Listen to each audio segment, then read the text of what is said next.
وكلا نقص عليك من أنباء الرسل ما نثبت به فؤادك وجاءك في هذه الحق وموعظة وذكرى للمؤمنين. Okay, Bismillah ar-Rahman ar-Rahim, Alhamdulillahi Rabbil Alameen, wassalatu wassalamu ala Sayyidina wa Nabina Muhammad wa ala alihi wa sahbihi ajma'in. Assalamu alaikum wa rahmatullahi wa barakatuh. Brothers and sisters, another session of Yusuf alayhi salatu salam. And we're at the stage where Yaqub alayhi salatu salam has sent his children to Misr, to Egypt. And they're on their way with their brother Binyamin. And what they're going to do is they're going to accept for themselves another whole sack or another whole camel loads worth of food because Binyamin is traveling with them, the younger brother. Now we're at ayah number 68 of Surah Yusuf, and here Allah Azza wa Jalla says, وَلَمَّا دَخَلُوا مِنْ حَيْثُ أَمَرَهُمْ أَبُوهُمْ مَا كَانَ يُغْنِي عَنْهُمْ مِنَ اللَّهِ مِنْ شَيْءٍ إِلَّا حَاجَةً فِي نَفْسِ يَعْقُوبَ قَضَاهَا وَإِنَّهُ لَذُو عِلْمٍ لِمَا عَلَّمْنَاهُ وَلَكِنَّ أَكْثَرَ النَّاسِ لَا يَعْلَمُونَ.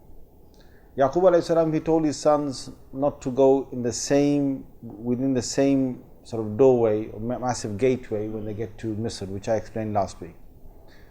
Yaqub alayhi salam only could do what he had in his mind to try and protect his children from having or getting the evil eye. And that's the whole reason why he told them to separate when they get to the great doorway of Egypt or gateway, and to enter separately. But what Yaqub alayhi salam could not prevent is what's coming after that, because Allah Azza wa Jalla had already planned how he's going to, in a way, keep his son Binyamin in Egypt as well. Now he couldn't prevent any of the things that are going to happen after that. That is why Allah Azza wa Jalla said, إِلَّا حَاجَةً فِي نَفْسِ يَعْقُوبَ قَضَاهَا. It's only a desire that Yaqub alayhi salam had in his heart, which he has fulfilled. But in no way is he trying to stop or divert the plans of Allah. When we make tawakkul on Allah, when we try to make some plans, all we're trying to do is the best for ourselves. What Allah wants is something we don't have control of. So Allah has given us permission to do what we can to try and make our lives better. So last week I told you about this whole thing about taking up the means and then following it up with depending on Allah Azza wa Jalla. So there's two things. You have to take up the means and then you have to depend on Allah. Now let's say, for example, somebody's going for exams. They go for their exams and they take up the means. The means is you prepare for your exams. You study for your exams. These are all the means. You sit for the exams. You take your pen inside there, you write. Now, you've taken up all your means till you get to the exam hall. Once you sit in the exam hall and you write your answers, you cannot stop the will of Allah, what's going to happen after that. But what you can do is, you've taken up all your means till then, you've written in the exam, you've left the exam hall, you can still make dua, you can still have tawakkul on Allah, but eventually what Allah is going to plan for you is what He plans for you. If at the end of it, you don't get the job that you sat the exam for, you might have think, man, I spent all this money, I spent all that time, I spent all that effort getting to that exam, and I went so far, and I had so many weeks of preparation, and I went there and I failed the exam. But what you don't know is what's beyond that. Because there's always, even though there might be something that you don't like, eventually there's something that Allah Azza wa Jalla has willed for you for the better.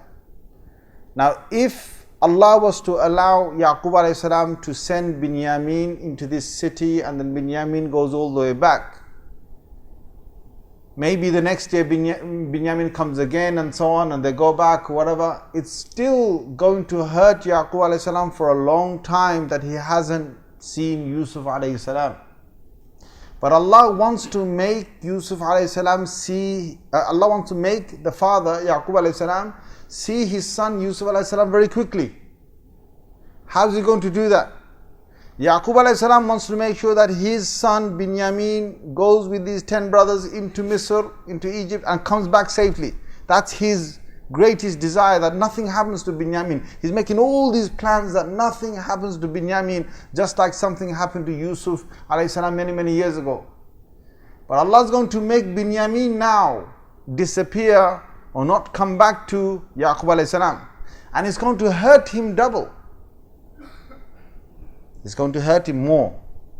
But in hurting him more, Allah is going to bring back not only one happiness of seeing Yusuf alayhi salam, He's going to bring both happiness of seeing both the sons. And not only seeing both the sons, He's going to bring another happiness, which is he's going to now see that his son is the king and the whole family comes to Misr and so on and so forth. There's so many good things that are coming about. But before that, Allah wants to take Yaqub alayhi salam through another ditch, another dip. He's going to hurt him more. As in, not hurt somebody purposefully, cruelly, but to, these are all tests from Allah Azza wa Jal, so that we go through these trials and tests, and in the end, Allah reveals to us why He did what He did. And we're happy. By the end of it, my brothers and sisters, what I've said to you again and again is that on the Day of Judgment, we will not have a single complaint. A single complaint. Why didn't you give me a father when I was young? Why did my father pass away? We won't be complaining. Why did I have this illness? You won't be complaining. Why is it that I, failed this? You won't be complaining. Why did I have a family member that was ill in this way? You won't be complaining. Why is it that, this natural disaster happened? You won't be complaining. Why is it that Allah Azza wa Jal, allowed this human being to, hurt this other human being? Whatever the case is, you won't be complaining once the greater plan of Allah Azza wa Jal is revealed. That's why Allah Azza wa Jal, He says, وَإِنَّهُ لَذُو عِلْمٍ لِمَا عَلَّمْنَا. Yaqub alayhi salam is a knowledgeable person from the knowledge that I've given. So what Allah does is He gives us knowledge to try and save ourselves from harm and try and bring good to ourselves.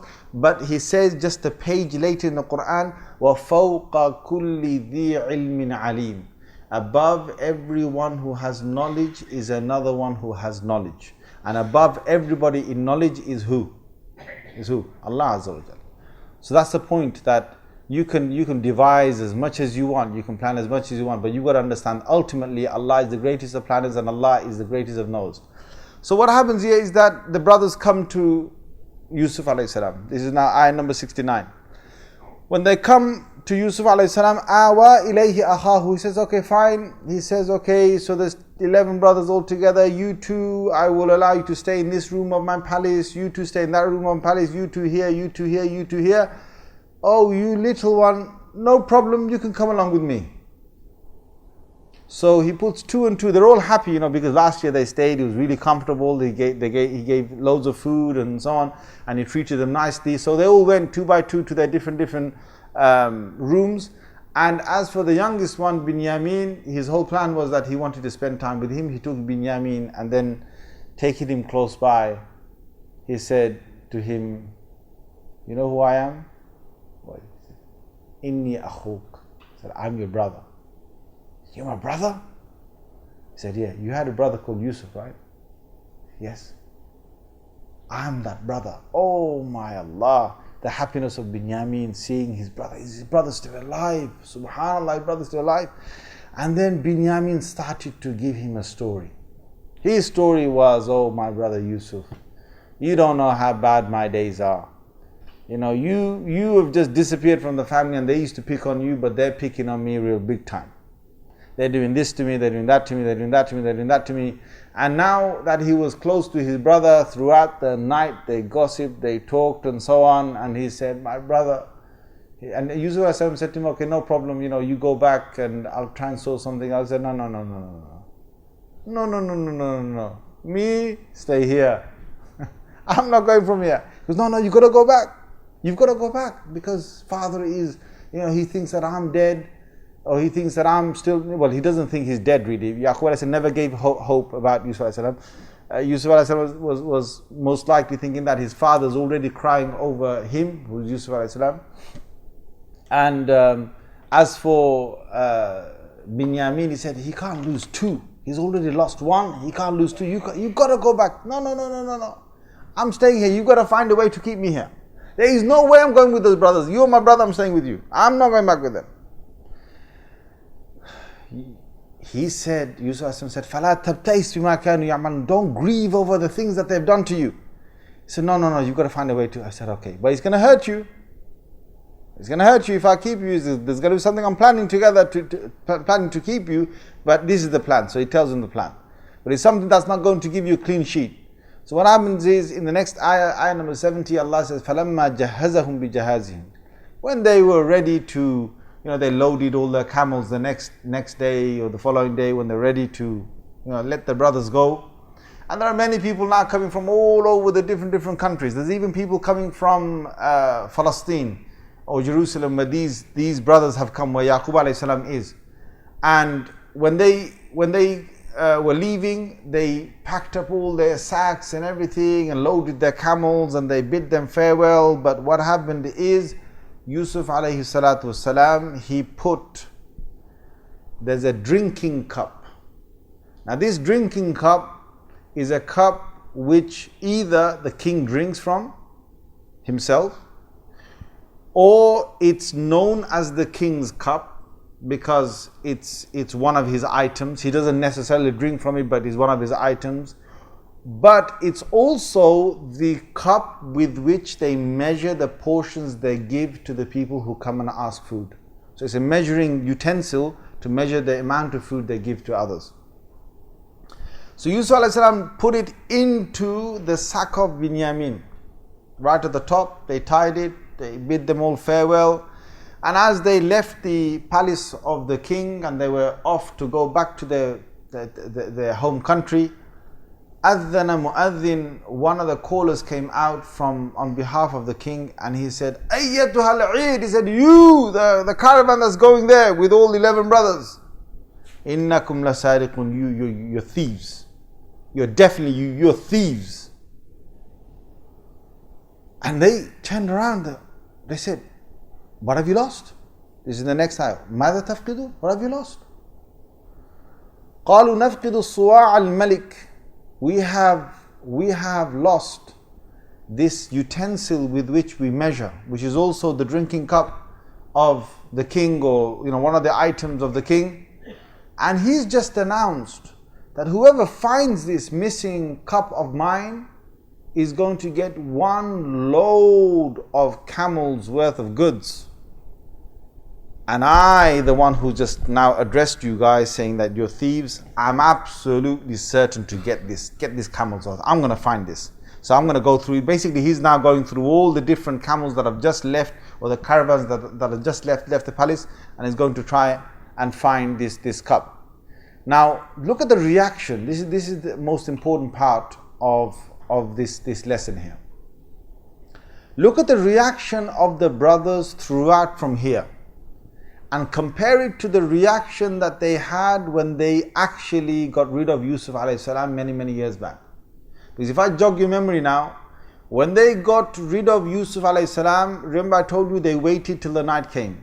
They waited till time went. They didn't come straight running to their father. They didn't make any of these attempts to try and save the brother. Nobody stayed at that place where the wolf supposedly ate Yusuf alayhi salam. Nobody, sent somebody out saying that, come on, let's go and find this wolf or whatever. Nothing. They just came crying, Yusuf is dead. And they bought the shirt that was, a fake sort of outcry of theirs to say that Yusuf alayhi salam got eaten when they hadn't ripped the shirt. Now look at their reaction here. And there's a reason why I want you to do this, because Allah Azza wa Jal teaches us through the Qur'an body language. He teaches us how people react with their tongues. All these things about criminology, with criminology, there's a lot of things. There's a lot of things that you can look at people and say, you know what, this suspect is getting more and more of a suspect as we're interviewing him. Because a person who's done a proper crime will act in a certain way, and a person who hasn't done any crime will act in a certain way. This is all from the Qur'an. So last time when they did the crime, they came crying and said, Dad, you're not going to believe us anyway, but he's eaten all that. Right? This time, look, they've been accused of theft. They said, ayah number 73, Tallahi laqad alimtum ma ji'na linufsida fil ard. They said, Wallahi, we swear by Allah, we have not come. You know that we haven't come to your land, that we may cause any corruption, and you know that we're not thieves. We're such noble people. Now the 10 brothers got no idea of what's happening.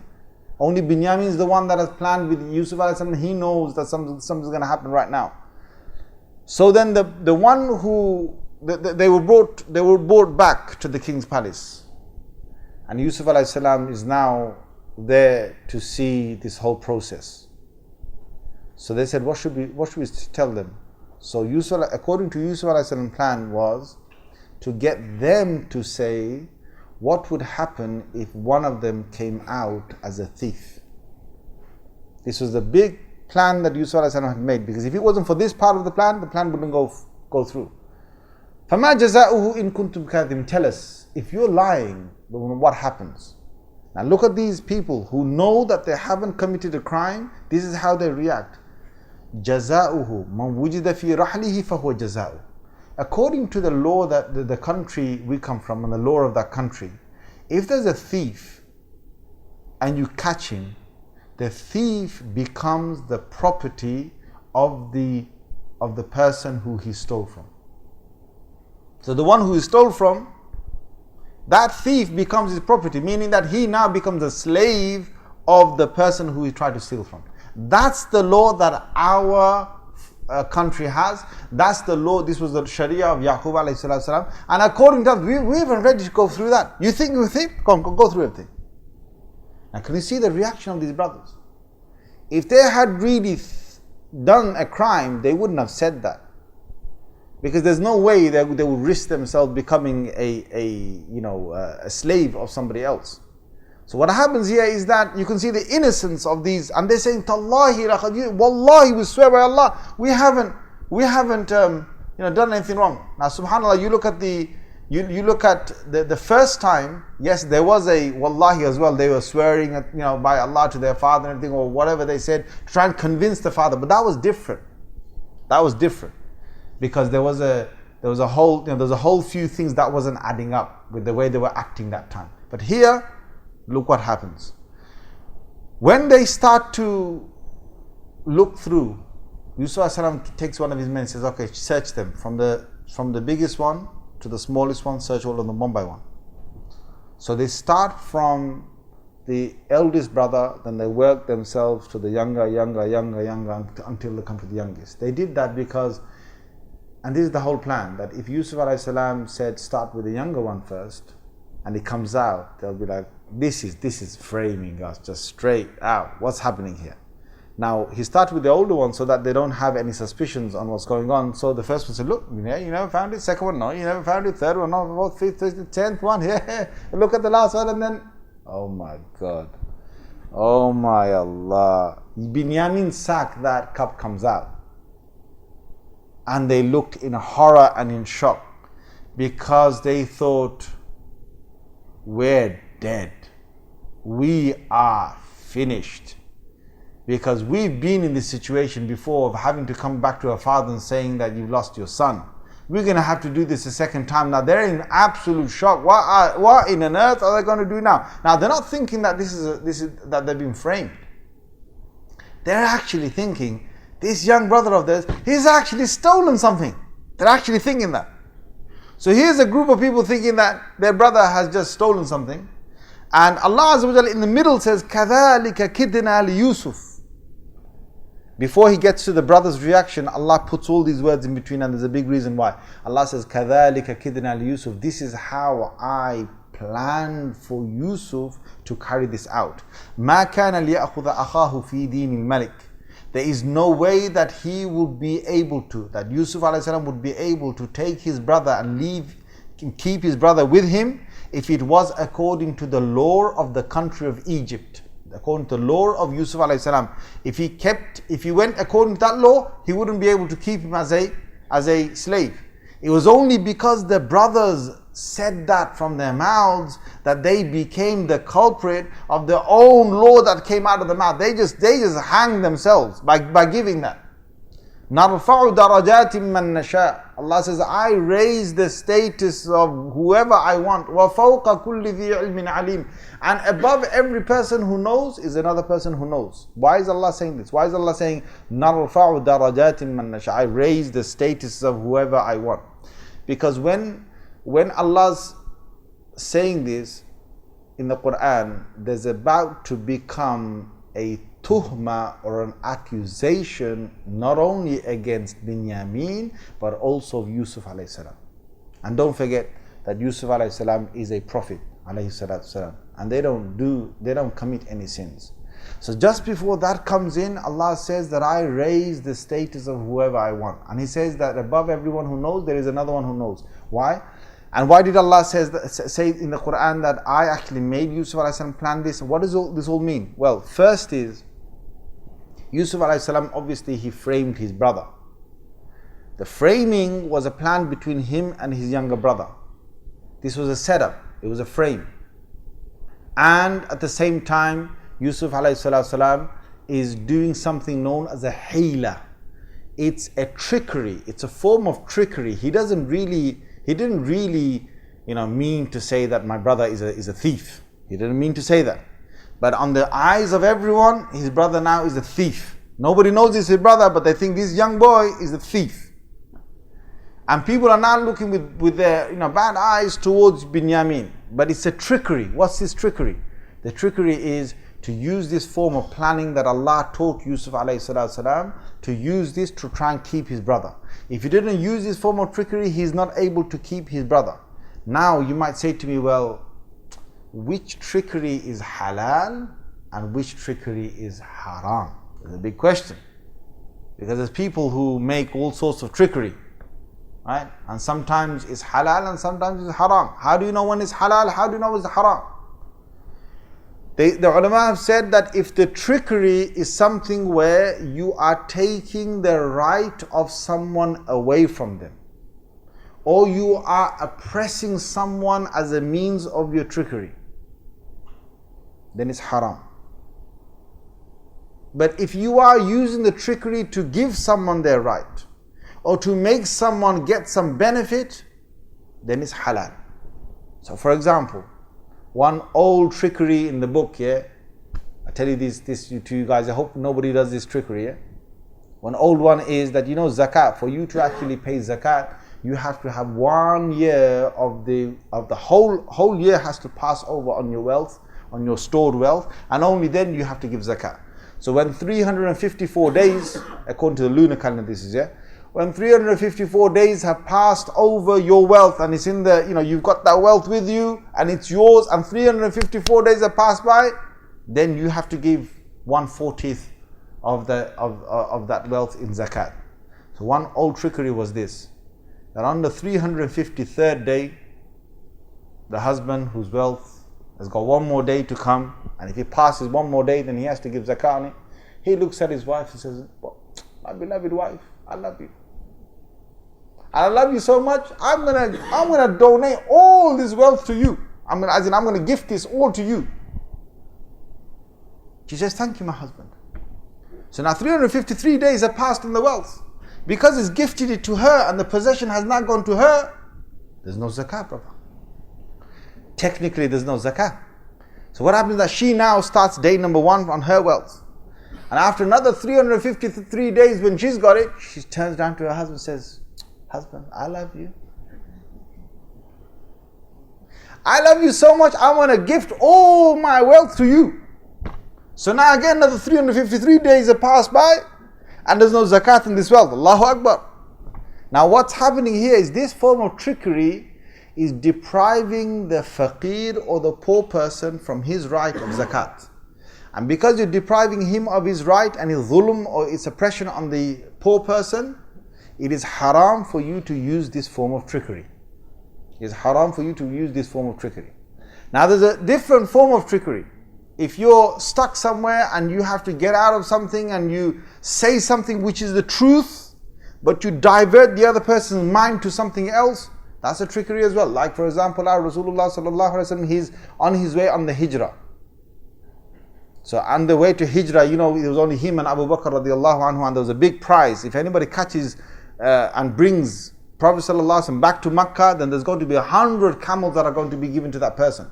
So one person he sees, as Prophet sallallahu alaihi wasallam is traveling with Abu Bakr and he goes by a small village, one person sees 2 men, he thinks, I wonder if it's these 2 men. Let me go and ask this man where he's from. So he goes up to Muhammad sallallahu alaihi wasallam and he He says, where are you from? It's like, Kidhar se aage? It's like, from Barighoi. Where are you from? Where's your home? So Prophet ﷺ, if he says, I'm from Makkah, this man's going to say, that's it. I'm going to call a few other people, we're going to grab hold of him, we're going to take him straight back to Makkah and get the 100 camels. So he says, where are you from? And Prophet ﷺ says, Ana min al-ma. He says, I'm from water. Now, what it is that your essence, everybody's essence is from what? It's from water. Everybody's essence is from water. Where are you from? I'm from water. Now this guy thought, water? I've never heard of a village called Water. I've never heard of a town called Water Town. He goes, okay, no problem, go. You understand? But this form of trickery was used because, and it's the truth. He didn't lie. He said, Ana min al-ma, I'm from water. Thinking that my essence is from water. This guy's thinking something else. But he's saving himself from the harm that this man might cause to him and Abu Bakr radiallahu anhu if he said, Makkah, which was the most obvious answer to give. Or like, for example, the one I love was Imam Shafi rahimahullah, the trickery he used. Because what happened is in his time, in the place where he was living, the king sent out his men and said, go around to all the doors and ask every single scholar, what do they say about this particular thing? Is the Qur'an from the creation of God or it's not from the creation of God? And it was a particular thing, if you don't know the history of it, there's no time to go into the history of it, but just to tell you the trickery. So if you said it was a creation of God, it's separate from God, the king was happy, he'd let you go. But if you said the right aqidah, which is, it's not a creation of God, the Qur'an is from God, it's from the essence of God. It's come from Allah Azza wa Jal. So it's not a separate creation of God. He didn't create it separately. It's from Him. So that is our aqidah. That is our belief. But if you said that, the king would imprison you. So they came, knocked on Imam Shafi's door. Now the answer they want to hear from him is that if he says it's from God, it's his, as in it's from his essence, then he's going to get imprisoned. If he says it's a creation of God, he doesn't get imprisoned. So they knocked on his door. He opened the door. They said, "What do you say regarding the Qur'an? Is it a creation of God? Is not a creation of God? What do you say, man?" So Imam Shafi thought of a quick one quickly. He said, okay. So he said, this is my answer.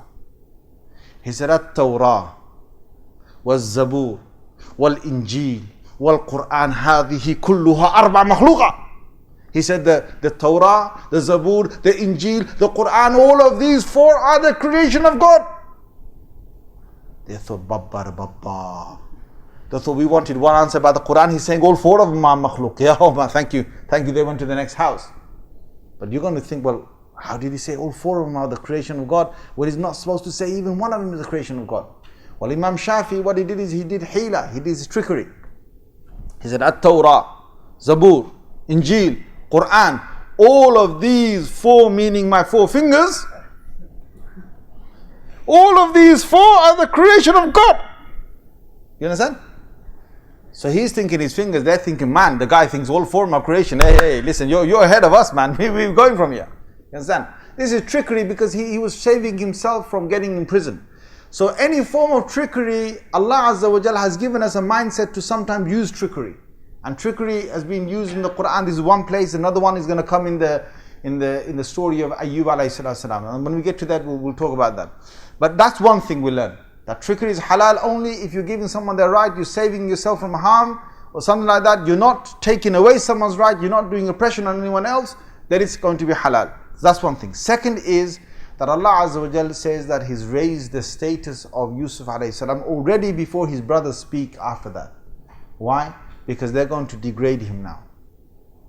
And what Allah meant by that is that look at the status of, sometimes, this is one thing I want to say to you, subhanAllah, is that sometimes, there's always going to be people who are going to make comments about you, brothers. Always, sisters. Is there anyone here who's never heard anyone else make a bad comment about you? Please put your hand up. Thank you. Even I can't put my hand up, yeah. Even if a prophet was here, he would not be able to put his hand up. Alayhimu salatu wassalam. You know what that means? That means people are going to gossip all the time. But what you've got to look at is if you look at the fact that people are talking bad about you and you start focusing on that, oh my God, he's saying this about me. Oh my God, he's saying this about me. He's saying this about me. What happens is you start to mess your mind up. You start to make yourself feel bad.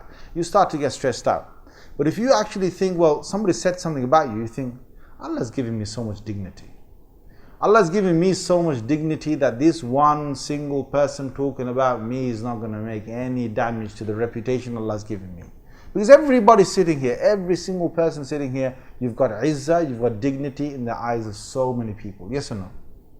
So many people, family members, businessmen, you know, friends, masjid people, society people, people on online, well, people know you, and there's a way that Allah's given you dignity. In the face of that, there's few people talking about you when you haven't done anything wrong. This is the fact. I mean, if you've done something wrong and people are talking about you, don't use this, right? You know what I'm saying? Like, we're talking about when you haven't done anything wrong and people just gossiping about you, people are going to always do that about you. And that's why Allah says, نَرْفَعُ دَرَجَاتٍ مَنْ نَشَاءُ. Is that I've given so many different status to Yusuf alayhi salam that if he focuses on that, then nothing will harm you. And subhanallah, the prophets were like this. One of the qualities of the prophets is that if a person came to blame them for something or person came to praise them for something, they did not change. You know, we people, we get excited. Someone praises us, mashallah. Oh, thank you. Oh, thank you. You made my day. So we actually get happy. And when someone says something rude to us, hey, what you talking about? Man, that guy spoiled my day, man. He spoiled my day. Yeah? So we actually get affected by the people who talk about us. Anbiya alayhim salatu salam, all of them. You talk about them, good. You praise them. They can smile, fine, or whatever, fine. But they're not in any way, you know, elevating themselves inside or feeling elated inside because you praise them, no. And if you were to criticize them, blame them, they wouldn't feel that, you know, sense of, you know, I've just been degraded, I'm having a bad day. That wouldn't be the case. So the focus here is to look at how much izzah and how much dignity Allah has given you. And then Allah says, وَفَوْقَ كُلِّ ذِي عِلْمٍ عَلِيمٍ. Above every one person, I've given another person of knowledge. What does that mean? What Allah's trying to teach us here is that if you're in a situation where you need to get out of somewhere, or you need to find a form of way to try and, you know, halal trickery form, you need to find somebody who can probably give you a solution to get out of your problem. There's always people out there who know more than others. There's always people out there who know more than others. And if a person needs help, you need to go and seek the help from someone who's got some kind of knowledge of the system or something. Because this was a knowledge that Yusuf a.s. had, the knowledge of the system. He knew what his brothers knew. He knew that they know there's a law of Yaqub alayhi salam, which is that whoever gets caught, he will have to become the slave of the person who tried to steal from. So he used that against his own brothers. He made his brothers state, what's going to happen to you then? And they thought, yeah, we haven't stolen. Whoever gets caught is going to be taken. As soon as they said that was the same thing that takes them away. So he used that against his brothers. Now, what are they going to say about his brother, Binyamin? And what are they going to say about Yusuf alayhi salam? They said, this is ayah number 77. إِن يَسْرِقْ فَقَدْ سَرَقَ أَخٌ لَهُ مِنْ قَبْلِ. Ha! The brothers thought, Binyamin stolen? His brother before him, he stole as well. He's a thief. His brother before him was a thief. فَأَسَرَّهَا يُوسُف فِي نَفْسِهِ وَلَمْ يُبْدِهَا لَهُمْ. Yusuf alayhi salam, at that moment, he thought, should I speak? Should I say something? He thought, forget it. He kept it hidden inside him. And he didn't reveal to them the truth of the matter. Obviously, nobody knows who Yusuf is except for Binyamin in this palace court.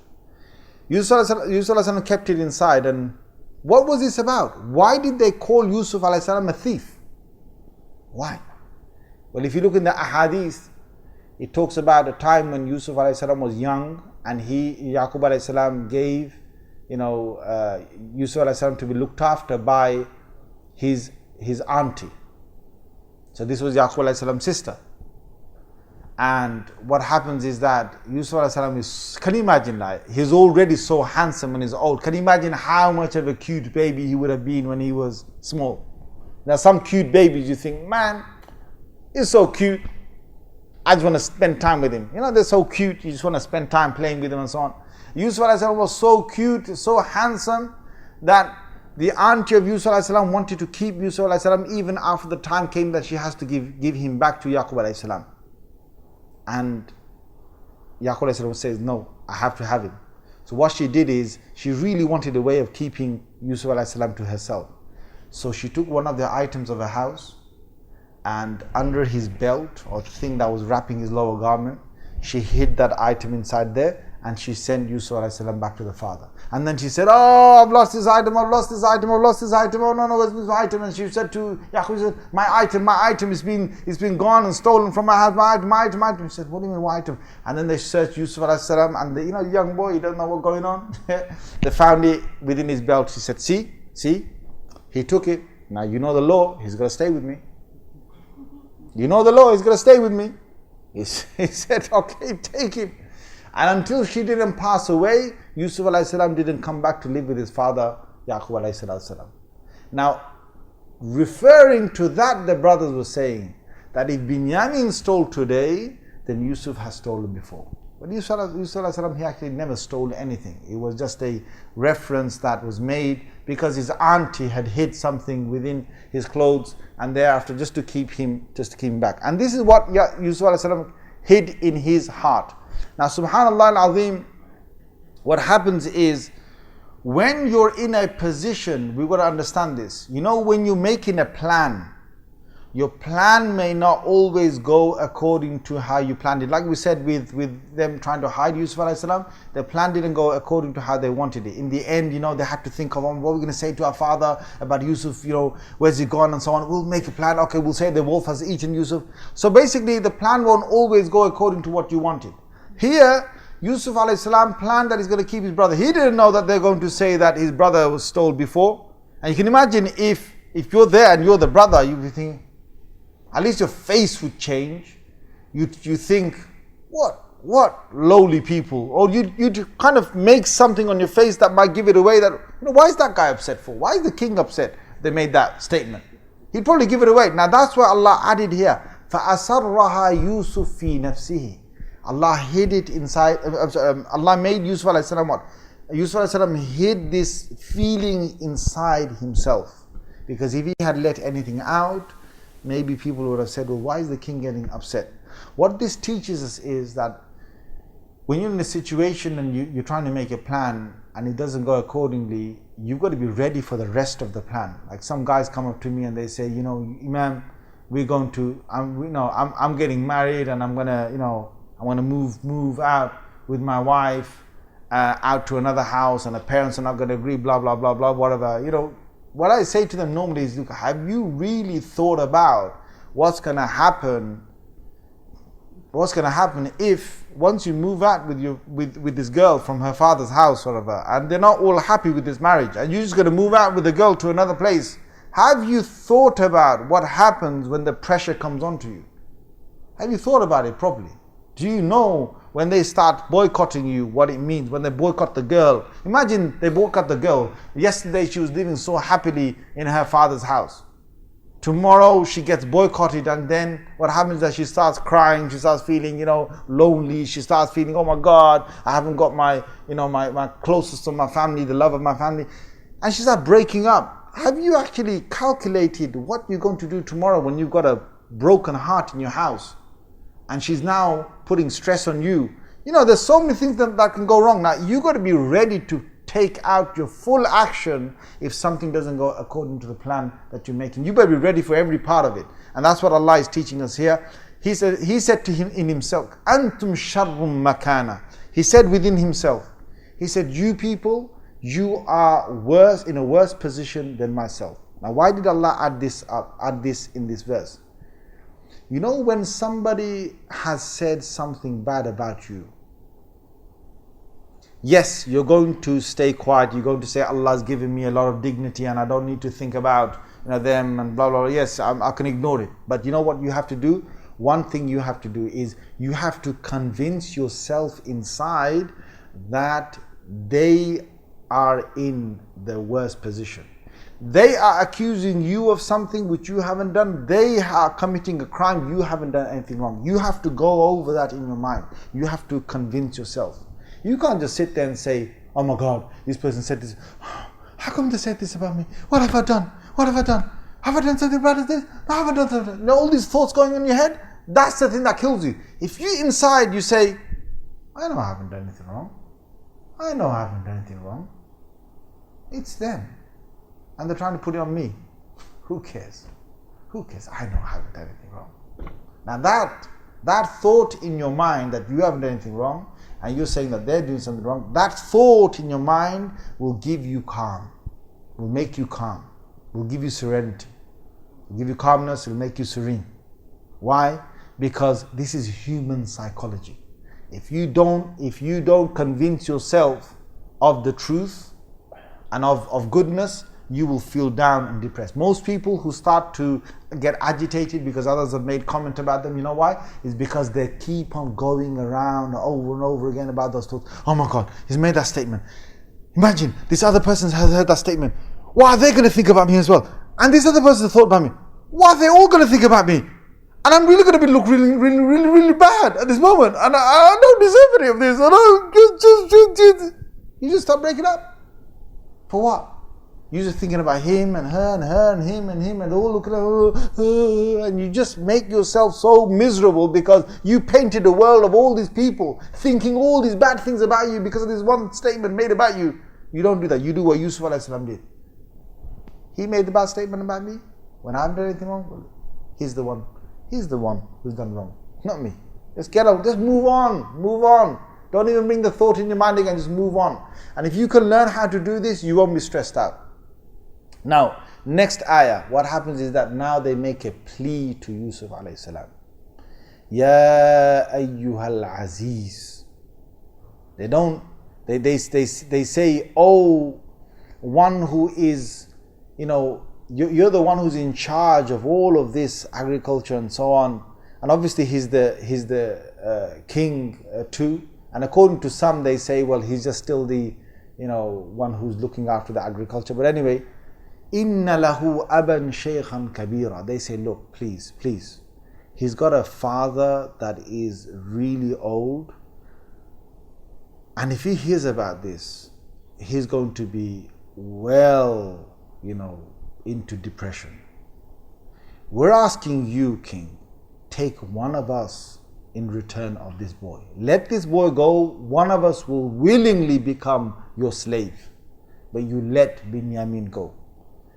Inna naraka min al-muhsinin. We see you as a very, very honorable and excellent, majestic king. Please, just do this for us. Yusuf alayhi salam replied, Ma'adallah, I seek the refuge of Allah, that I should take an innocent man in return of someone who's guilty. Meaning Binyamin. I should take an innocent one of you 10 and put the one who's actually guilty, I'll release him back. No, I can't do that. إِلَّا مَنْ وَجَدْنَا مَتَاعَنَا عِنْدَ. The one who we found the utensil with, he's going to stay with us. If we do it the other way, as you're saying, we're going to be those who would have oppressed. Now Yusuf alayhi salam had to put that in to try and make sure that his plan goes accordingly. He keeps Binyamin. Now, what we learn from this is that you look at the reaction of the brothers. This is what I said to you. Look at the reaction of the brothers so far. Is that we're finished. We're gone. So they tried to plead with the king, and the king has said, no way. Yusuf said, no way you're going to take an innocent, I'm going to take an innocent man, I'm going to release Binyamin. So now they get together. When they stay, as Allah says, فَلَمَّا اسْتَيْأَسُوا مِنْهُ خَلَصُوا نَجِيًّا. Allah then tells us how they had a secret whispering to themselves. When did they do this? When they thought istay'asu minhu, they thought we've lost all hope of getting any mercy from this system or from this king. They lost all hope of getting Binyamin back. That's when they went to the side, somewhere outside the palace. They gathered together and they started to whisper to one another. They held a secret conversation with one another. Now, subhanAllah, Allah is revealing to us the human psyche here. Because in this conversation, they're going to reveal their real crime. After all these years, they still know the wrong that they have done. قَالَ كَبِيرُهُمْ. The eldest one says, أَلَمْ تَعْلَمُوا أَنَّ أَبَاكُمْ قَدْ أَخَذَ عَلَيْكُمْ مَوْثِقًا مِّنَ اللَّهِ. He says, don't you know that dad and your father has taken and made all of us say, Wallahi, we're going to return back with Binyamin. Don't you remember that? Because there was a big section last week on that. That he not only made them said, Wallahi, he also said to them, don't forget, Allah is watching you. So when we get back to dad, dad's going to say to us, I made you say Wallahi, and now you still had to do something. Now this is the secret. They say, وَمِن قَبْلُ مَا فَرَّطْتُمْ فِي Yusuf. And you lot, because this now reveals to us, the eldest brother, he's the one who said, don't kill Yusuf, but drop him in the well. And he says to them, don't you remember the times that you were so annoying to Yusuf, and the times that you bullied Yusuf? You've forgotten all of that? Now, subhanAllah, criminals here are now talking about their crime. They know what they have done. Subhanallah, what does Allah teach us from this? That it doesn't matter who's done wrong to you and how long is gone. They themselves haven't forgotten what they've done to you. They might deny this. There's some people, subhanallah, there's some people, I can't believe this. There's some people, they come up to you and they say, can I borrow some money? You say, yeah, how much do you want? I just want £1,000. Okay, when are you going to give it back? I'll give it back to you after a year. After a year, inshallah. Fine. Here, £1,000. After a year, the guy, you don't know where he is. The guy doesn't, you don't see him. After a few more months, you're looking for him, you're trying to phone him. In the end, you get a hold of him, you bump into him somewhere, some marketplace. He said, hey, you. He said, what? You remember? Yeah, Assalamu alaikum. You remember me? Yeah, I remember. Yeah, how are you, man? You're right? Yeah. It's been over a year, man. It's been 1.5 years now. Where's my money? Money? Yeah, you borrowed a few £1,000. You said 1 year for it. Me? Borrow from you? Ha! What are you talking about? La hawla wa la. There's guys like that. I've heard several cases. Me? Borrow from you? What are you talking about? I don't know what you're talking about. Maybe you got a wrong guy, man. I don't borrow from you. I don't borrow from anyone. La hawla wa la. Don't forget, these guys don't forget themselves what the crime they've done. They know exactly what they've done wrong. But anyway, my point here is, look how the brothers are reacting. They know their crime. Look how scared they are to go back to their father, because they know they've had it, and they know now they've taken Wallahi, and now Allah is watching and they're feeling so much guilt inside them. And the eldest one, he says, Falan abrahal arda. I'm not leaving Egypt. I'm not going away from here until dad doesn't say that he has forgiven me, or he wants me back to come back to the land, our homeland. I'm not leaving this city for two reasons. One is that I can at least be here and listen about what's happening to Binyamin, because Binyamin's a slave now. What they don't know is that Binyamin is going to get big time treatment now, brothers. Binyamin is going to be looked after by Yusuf alayhi salam, but they don't know that, obviously. Until now, I'm going to keep some tags on Binyamin, and the second thing is that I'm feeling so guilty to go back to dad. And why the oldest one is saying that is because he is the eldest one that dad's going to ask him first. So he said, look, I'm not going back. I'm not showing my face to dad until either Allah sends a wahi to Yaqub alayhi salam about my innocence, or dad says, come back my son, it doesn't matter, I'm not leaving this city of Egypt. Irji'u ila abikum. You go back to your father. All of you go back to dad. All of you say, dad, your son has stolen. Just straight up. And then, now look at this, subhanAllah. You remember the last time they made something about Yusuf alayhi salam? Now listen what they say this time. This is a real innocent person trying to speak about a crime they did not do. They said, go and tell dad, Binyamin is stolen, number one. Number two, وَمَا شَهِدْنَا إِلَّا بِمَا عَلِمْنَا. We are not saying anything else except what we've all witnessed with our own eyes. We are witness to this. Number three, وَمَا كُنَّا لِلْغَيْبِ حَافِظِينَ. Dad's going to say to us, you fools, why did you say that whoever steals according to our law, he becomes the slave of the one who's stolen from? Why did you say that? If you didn't say that, Binyamin would have been judged by the law of the king of Egypt. and he would have been released. Or some other thing would have, they would have taken something off him, maybe giving you a fine, whatever it is, and he would have released him. So that's why they said, look, we didn't know that if we knew the unseen and what's going to happen, if we knew that our youngest brother has stolen, then we wouldn't have made that statement. That's 3. Number 4. وَاسْأَلِ الْقَرْيَةَ الَّتِي كُنَّا فِيهَا. Ask the people of Egypt. Go and ask them. They will tell you that we are honest. We didn't hide Binyamin. We didn't duck him, dump him, do anything to him. Number 5. وَالْعِيرَ الَّتِي أَقْبَلْنَا. And there's a caravan that was with us from this place of Jerusalem, from the land of Yaqub alayhi salam. They were with us at that time. They saw everything. Ask them as well. وَإِنَّا لَصَادِقُونَ. We are absolutely telling you the truth. Now, subhanAllah, how many evidences they produced because they knew that they hadn't done anything wrong. And the big brother stayed. Can you imagine if Yusuf alayhi salam was actually taken by the wolf, he was devoured by the wolf? There would have been a different scenario.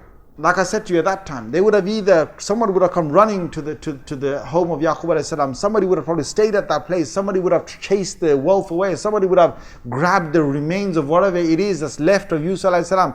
Or somebody would have at least found more evidence to tell the villagers or their families that, look, this is our evidence of Yusuf alayhi salam being devoured by a wolf. But here they're giving all these evidences. Now that's the difference between the guilty and the innocent. That's the difference. Allah is teaching us psychology of how people they behave, how people react to a situation. This is criminology Allah is teaching us in terms of the behavior and the language that the behavior gives tells us a lot about the people, whether they've committed the crime or they haven't committed the crime. So if Yaqub alayhi salam was to follow up in any one of these things, if he even asked the people who were there at the time, the same villagers that went from his village all the way to Egypt to get food, if he said, did you witness that? They would have said, yes, we were there. Somebody came out, said, there's a thief. And they went through the bags and they found in Binyamin's bag.